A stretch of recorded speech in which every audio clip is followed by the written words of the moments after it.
I'm John Mangum, Executive Director, CEO, and holder of the Margaret Alcock Williams Chair at the Houston Symphony.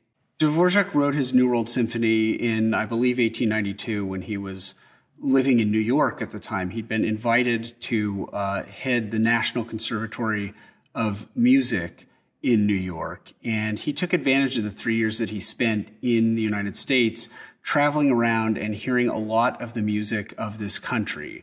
Of course, for Dvořák, a great inspiration had been the music of his own country, Bohemia, and that comes through loud and clear in many of his works predating the New World Symphony. But he used the same techniques in creating the New World Symphony, and though he doesn't actually quote any American music, the elements are prevalent throughout the piece, especially the elements of the African American spiritual and of Native American music, which Dvořák encountered during visits to Iowa, to where there was a large Czech community there in Spillville, Iowa.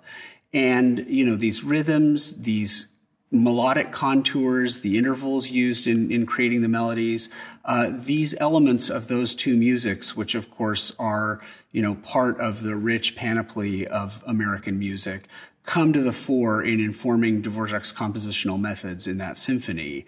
The program opens with a piece of Bryce Dessner, an American composer, called Mari, that was actually originally written for the Czech Philharmonic, and it quotes some of Dvořák, but also some of the piece with which we conclude the season, Mahler's Third Symphony. And of course, Mahler was also from Bohemia, from that part of the world. And so the season begins with this Bohemian Rhapsody festival, but also ends with music from the Czech part of Europe.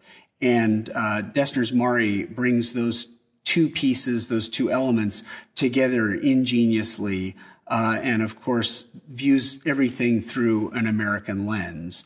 The second piece on the program is a very ambitious piece of the composer Bohuslav Martinu, a piece called the Czech Rhapsody for chorus, baritone, and orchestra.